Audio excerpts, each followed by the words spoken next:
Hello and welcome to LG's step-by-step guide on cleaning after doing the laundry.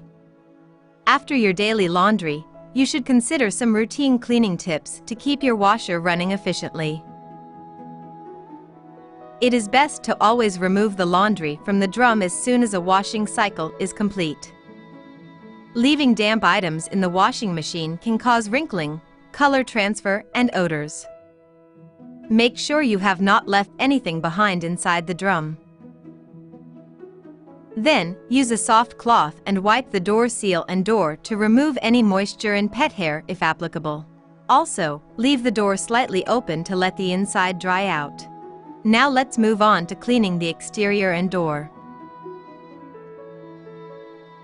You should immediately wipe up any spills on the exterior and door of the washing machine.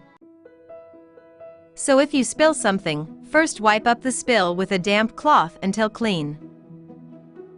If the spill is on the inside of the door, just do the same.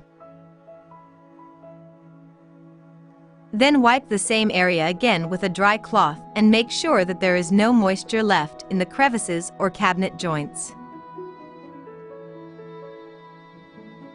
Do not use abrasive sponges, brushes, or sharp objects to remove residue. Make sure you haven't missed a spot and that everything is dry. Now you are all set for the next load of laundry. Thank you for using LG washing machines.